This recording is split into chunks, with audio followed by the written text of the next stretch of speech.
दोस्तों ये बंदा पूरी तरह से अपना दिमागी संतुलन खो बैठा है। आज भी बातें इसकी बहुत बड़ी बड़ी हैं कि हम ऐसा कर देंगे, हम वैसा कर देंगे। यूरोपीय मीडिया को खरीदकर दुनिया भर में जो भौकाल बनाया था कि दुनिया की सबसे ताकतवर सेना हमारी है, दुनिया की सबसे बड़ी और ताकतवर इंटेलिजेंस एजेंसी भी हमारी है और दुनिया का सबसे ताकतवर एयर डिफेंस सिस्टम आयरन डोम भी हमारे पास है।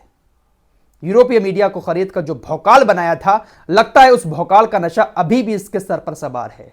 3 महीने में इस भौकाल की क्या हालत हुई है, आप सबने अपनी आंखों से देखा है। हमास के कब्जे से इसकी टिकटॉकर सेना एक बंधक को नहीं छुड़ा पाई है, जिसके चलते हुए पूरे इजराइल के अंदर गुस्सा उबल पड़ा है। इसकी हालत बहुत ज्यादा खराब हो चुकी है। सारी चीजें आपको अभी आगे दिखाऊंगा, लेकिन पहले आपको एक तस्वीर तेल अबीब के दिखाना चाहता हूं। दोस्तों आप लोगों ने बहुत सारी ऐसी वीडियोस देखी होंगी गाजा के लोगों की, जब वो बारिश में परेशान होते हुए नजर आए हैं। गाजा के लोगों के अच्छे अच्छे घरों को इजराइल की सेना ने हवाई हमले करके तबाह कर दिया। गाजा के बहुत अच्छे अच्छे लोग टेंट बनाकर खुले मैदान में रह रहे हैं।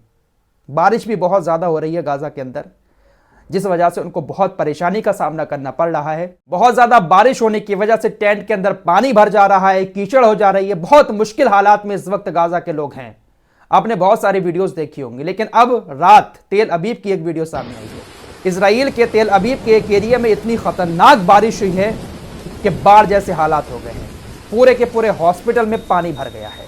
बिजली की गड़गड़ाहट के साथ खतरनाक बारिश तेल अबीब के अंदर हुई है और पानी की हालत देखिएगा कैसा सड़कों पर पानी है और हॉस्पिटल भी पूरा पानी से भर चुका है। इस मंजर को देखकर सोशल मीडिया पर लोग लिख रहे हैं कि यह वाकई में कुदरत का कहर है, और लोग इस मंजर को देखकर वहां के यहूदी बहुत ज्यादा घबरा भी गए कि इतनी खतरनाक बारिश पहले तो कभी नहीं देखी।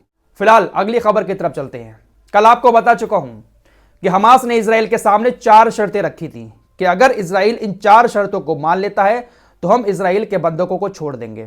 पहली शर्त, इजराइल अभी के अभी सीज फायर करे और पूरा वाला सीज फायर करे। सीज फायर करने के बाद अपनी सेना को वापस ले। तीसरी शर्त यह थी कि जितने भी फिलिस्तीन के कैदियों को इजराइल ने अपनी जेलों में बंद कर रखा है उन सभी को आजाद करे। चौथी शर्त यह थी कि गाजा पर हमास की पहले जो सरकार थी वो सरकार एक बार फिर से गाजा के अंदर अपना काम करेगी। इस बात की इंटरनेशनल गारंटी चाहिए। ये 4 शर्तें हमास ने रखी थी, लेकिन इन चारों शर्तों को इजराइल के प्रधानमंत्री नेतन्याहू ने रात खारिज कर दिया।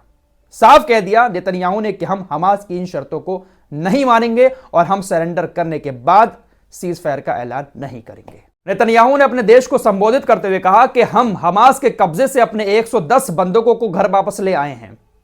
बाकी जो 135 बंधक बचे हैं उनको लाने के लिए मैं 24 घंटे काम कर रहा हूं।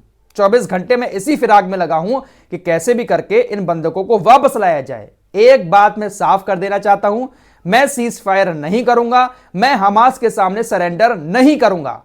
हमास ने ये जो शर्तें रखी हैं, इन शर्तों को मैं सिरे से खारिज करता हूं। मैं हमास के सामने घुटने नहीं टेकूंगा।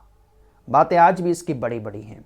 नेतन्याहू ने अपने देश के लोगों से कहा कि अगर मैं हमास की बात मानकर सीज फायर कर देता हूं, घुटने टेक देता हूं, तो हमारे अब तक जितने भी सैनिक मारे गए हैं उनका मरना बेकार जाएगा। अगर मैं हमास की शर्तों को मान लेता हूं तो आगे मैं इजरायली नागरिकों की सुरक्षा की गारंटी नहीं ले सकता। आगे कहता है कि मेरे देश के लोगों, अगर मैंने हमास की शर्तों को मान लिया और सीज फायर कर दिया तो अगला 7 अक्टूबर बस करीब ही है। हमास एक बार फिर से हमला कर देगा, इसलिए हमास की शर्तों को नहीं मानना है। मैं अपने देश के लोगों की सुरक्षा के साथ खिलवाड़ नहीं करना चाहता। मैं इस बात से बिल्कुल भी सहमत नहीं होऊंगा कि हमास की जो शर्तें हैं वो मैं मान सकूं। लगातार अपने देश की जनता को 3 महीने से हमास को खत्म करने के नाम पर बेवकूफ बनाया जा रहा है। इसको अपने देश की जनता की सुरक्षा की कोई चिंता नहीं है। सच बात तो यह है कि अगर यह हमास को खत्म नहीं कर पाया, गाजा में नहीं जीत पाया, तो कुर्सी पर नहीं बैठ पाएगा। बड़े पैमाने पर तेल अबीब के अंदर लगातार ये प्रदर्शन हो रहे हैं कि तुरंत के तुरंत चुनाव कराया जाए, तुरंत इसको प्रधानमंत्री पद से हटाया जाए। हमास की कैद में इजराइल के जो बंधक हैं उनकी फैमिली सड़कों पर उतरकर प्रदर्शन कर रही है। साथ ही साथ जो इजराइल के सैनिक हैं उनकी फैमिली भी इजराइल के प्रधानमंत्री के ऑफिस को घेर कर एक आवाज में चीख चीख कर इस बात का मांग कर रहे हैं कि इजराइल के अंदर तुरंत दूसरा चुनाव कराया जाए, प्रधानमंत्री नेतन्याहू इस्तीफा दो। दोस्तों गाजा में तो ये सब कुछ हार ही चुका है। गाजा में तो इसको जीत नहीं मिली है, तो ये अब लेबनान के ऊपर हमले करके कुछ ना कुछ हासिल करना चाहता है।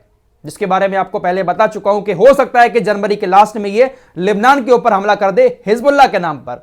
रात ही इसने हिजबुल्लाह को लेकर कहा कि देखिए भाई, हम हिजबुल्लाह को बातचीत के लिए मेज पर आने के लिए आखिरी मौका देते हैं, हम हिजबुल्लाह को उत्तर में शांति बनाए रखने के लिए आखिरी मौका देते हैं।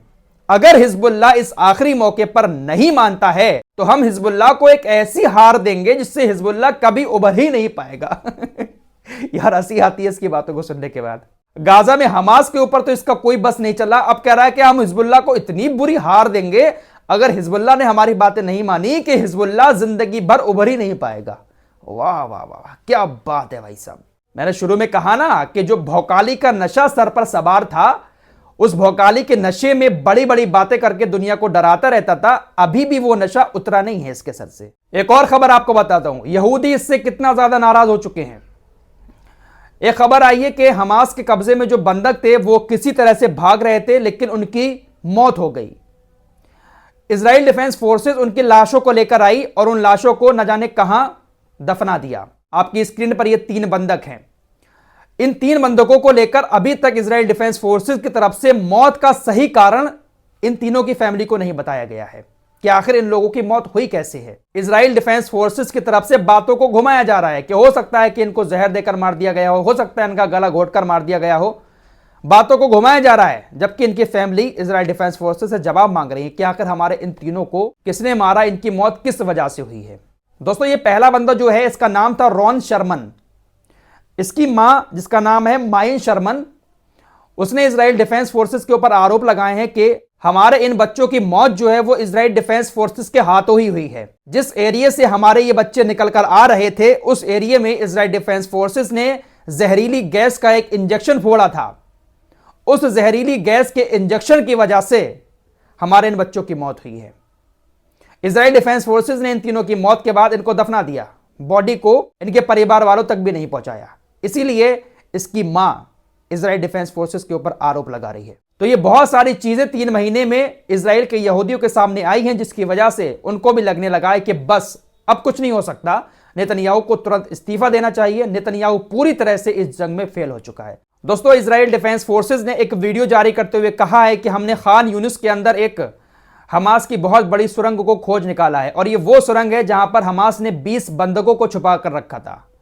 लेकिन जब इजराइल डिफेंस फोर्सेस उस सुरंग में पहुंची तो वहां पर ना तो हमास का कोई लड़ाका मिला और ना ही एक भी बंधक वहां पर था। इजराइल डिफेंस फोर्सेस ने कहा कि हमास की यह सुरंग 830 मीटर लंबी है, जबकि 20 मीटर गहरी है। बहुत तगड़े तगड़े इसमें दरवाजे लगे हुए हैं, छोटे छोटे जेल नुमा कमरे भी बने हुए हैं और इन्हीं में हमास ने 20 बंधकों को छुपा कर रखा था। ये जो सुरंग है इसका मुंह खान यूनिस के अंदर एक हमास के नेता के घर में जाकर खुलता है।